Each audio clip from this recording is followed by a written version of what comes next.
Hello, Geraldine. I'm Hi. glad to see you in my YouTube channel.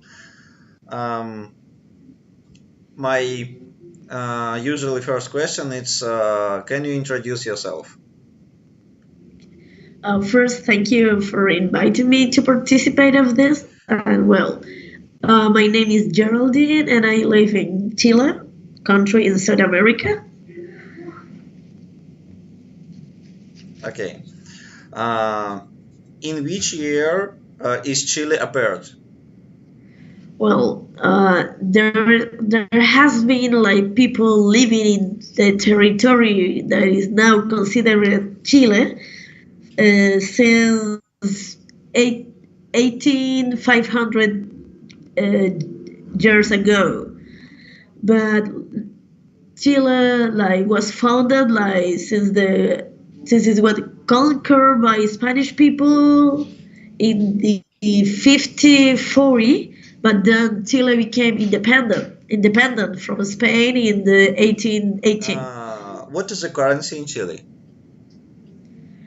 Well, our currency is the peso, but it's a different peso than the countries. Like you have Argentinian pesos, Chilean pesos, Mexican pesos. We have like Chilean pesos, and it's designated internationally as CLP. Okay, CLP. Yes. What is the capital in Chile? The capital of Chile is Santiago, and it's also the largest city in the Okay, country. what is the native language in Chile? The official language of Chile is Spanish. But it's a different Spanish than the one is spoken in Spain and different than the Spanish in Argentina or the Spanish talking in any other country. That is our official language, but it's not the native language actually because it was brought with the Spanish conquer. Or native languages are the indigenous language Mapudungun, Quechua, Aymara, and in the Eastern Island, Rapa Nui. But all of us use Spanish as an official language. Fast. Next question. One of the most important and popular question in social network. What is the bird depicted on your national emblem? Our coat of arms depict the two national animals that represent my country. One is the huemul, that is an endangered white-tailed deer, and the one you were asking about, the bird, is the condor. Is a very important animal representative of my country that is like a very large bird, very, very big, that lives on the mountains. What holidays are there in Chile? Which is not Well, the unusual? I mean, my country is not a very like holidays type of country. I mean, other countries have a lot of like typical celebration of their countries, and we don't have so many as they do, and we also do not have so many holidays. I mean, we have like the same holidays you find everywhere, like Christmas, New Year, and the other different holidays we have are mostly religious holidays and battle related holidays, but most of them are regional holidays. I mean, they have the day free only in one specific place in the country. They're not all the country. But what about Homeland Day? Or like the national day, like or country, like yeah, that's is in September. That is like the most important celebration for us. Uh, and like for example, a student normally have the whole week free, and we do like typical games and food to celebrate our country. But I mean, it's not something only in my country. Like every country celebrate have that kind of celebration. Okay, but it's In holiday, it's true that man who doesn't hand the national flag will fine.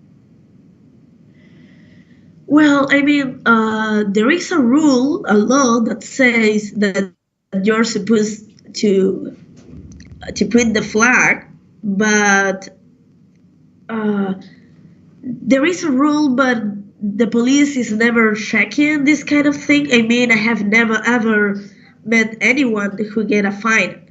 I mean, if you raise the flag or you do, I mean, if you don't raise the flag or you do it incorrectly, you're supposed to get a fine. But I have never ever known about anyone really getting a fine about that. I mean, the rule exists, but anyone is applying it. Why is it forbidden to bring food in Chile? Oh, well, interesting question. I mean, it's not forbidden to bring food to Chile, but I mean, you have to declare it. You have to let the police know that you are carrying food because Chile is very strict about entering products of animal or vegetable origin because these kind of products they could cause a damage to the country's production. I mean, you could they do research search what you're bringing to know if it's allowed to get it in or not because this kind of things you bring in they can you could be introducing exotic disease or quarantine pests or invasive species many things that could damage our production and it will decrease the confidence of the markets to which Chile exports products. If we are getting a disease that is going to affect our productions, is going to damage our image. We have a very good image in exportations. Oh. About we export fruit mostly and other things in very good condition, and the country doesn't want to get that image damaged. So that's why we're so strict about what can go in the country.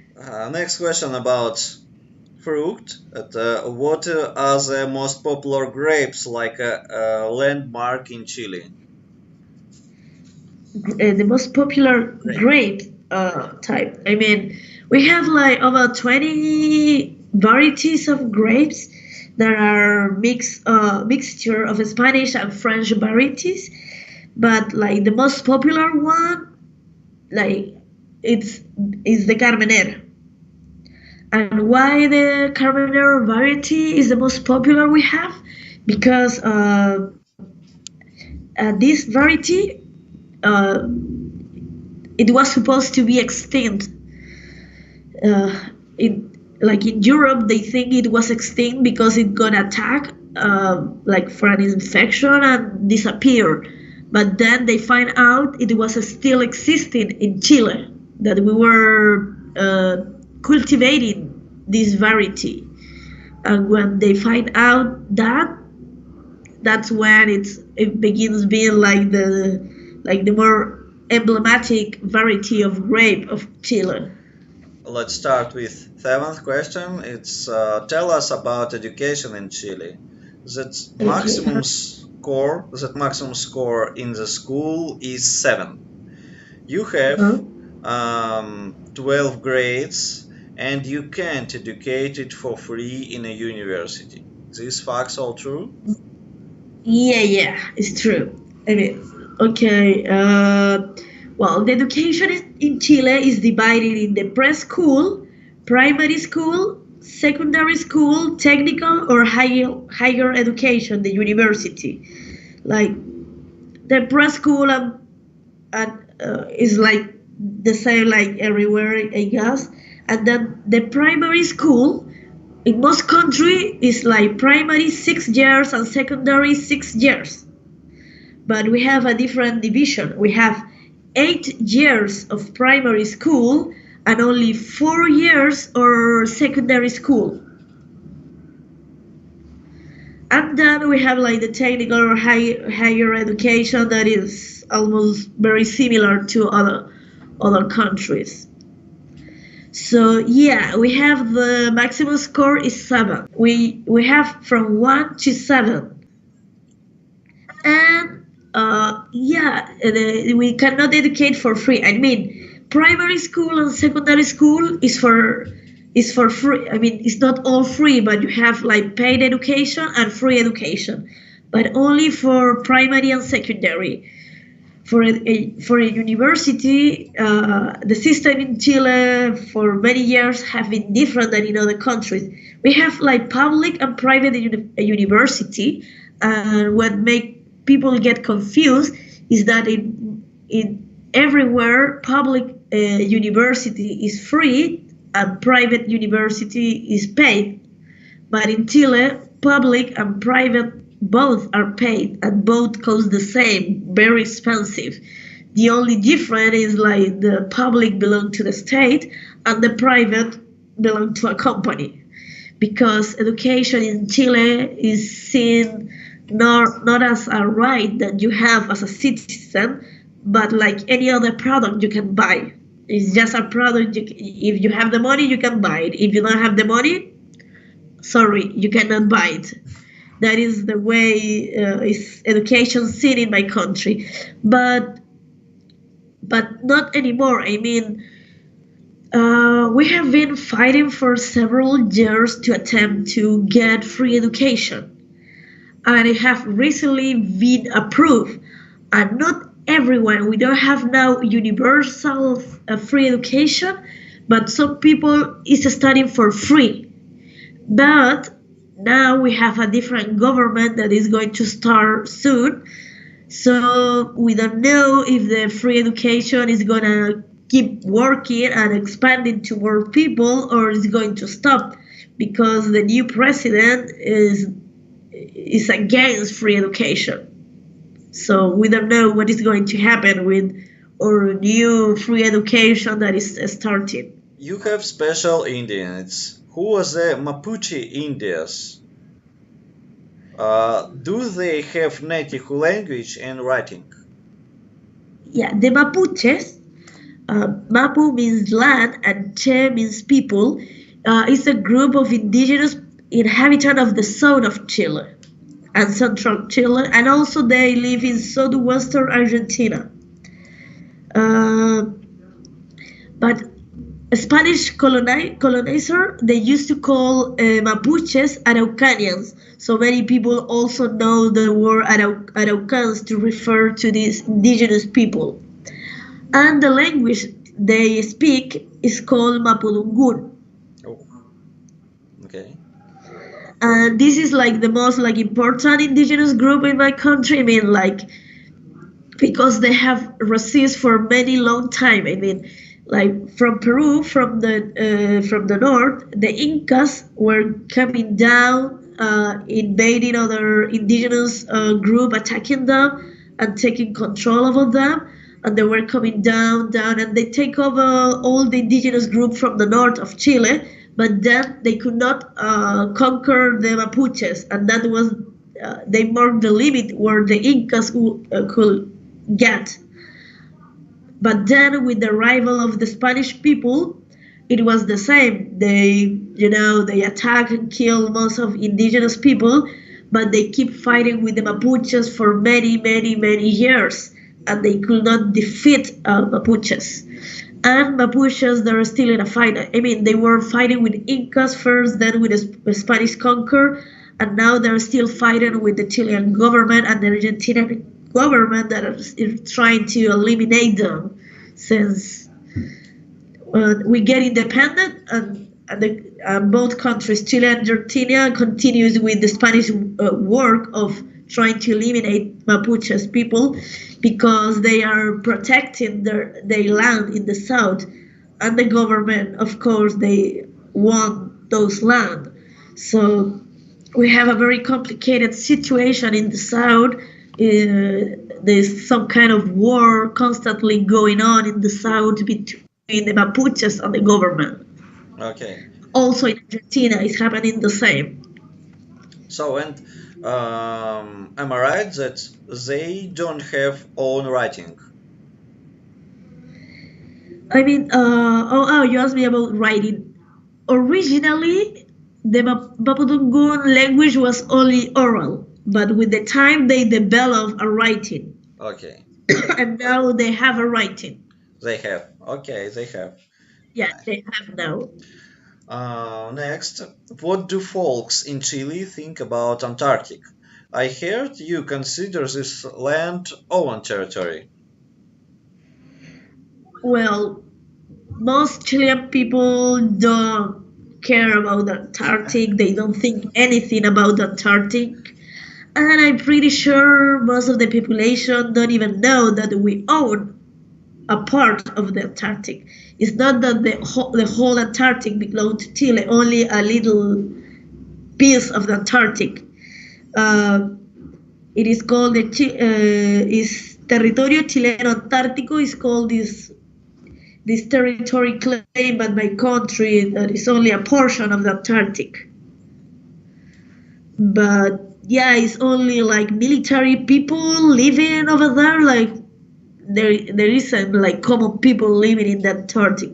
There's only like some kind of military base over there. My latest question, it will be about your largest observatory in Chile and the special zone of paranormal phenomena. Phenomenon. Okay. We have the ALMA Observatory, the Atacama Large Millimeter. It's called is this is like is the largest observatory in Chile, and I mean I know that it's not only in Chile. I mean that is very big, not only here. I mean like compared with other observatories, but it's an international association between Europe, North America, East Asia, in collaboration with Chile. I mean it's not only under the control of Chile. It's like an international collaboration that many different countries working together using this observatory to study the space. And it is located in the Atacama Desert in the north of Chile.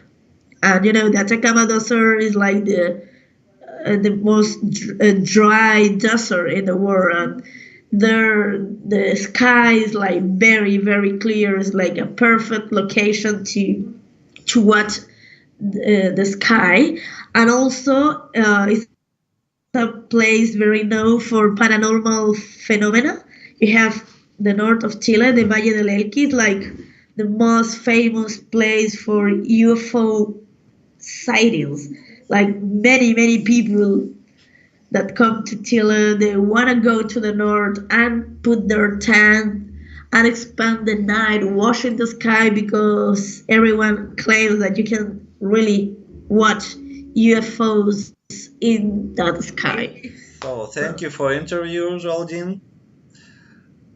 Um, Thank you for inviting me to your channel and to participate in this.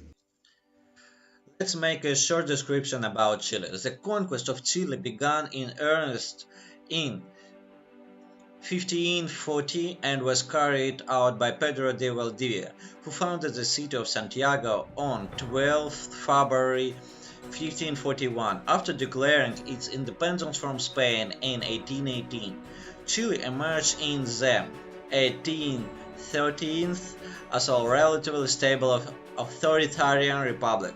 Official currency is Chilean pesos. The capital of Chile is Santiago. Official language is Spanish. The coat of arms of Chile depicts condor and the wild-tailed deer. In Chile, there is an incredible interesting feature on the Day of the Homeland, since Chileans are very patriotic people. If someone didn't hang a flag or hang wrong, you can get a fine. According to the volume of exported wine products, Chile ranked 5th in the world and the 9th by volume of produced wine. The most popular grape varieties in Chile are the incredible Cabernet, Cabernet Sauvignon, Merlot, Syrah, Malbec. Maximum score in the school is 7.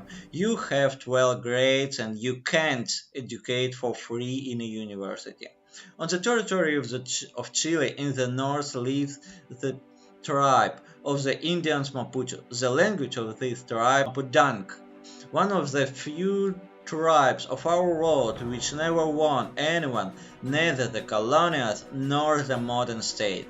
The Mapuche tribe are real wards that still live today in the territory of the modern states of Chile and Argentina and have preserved their traditions, culture, language, and customs.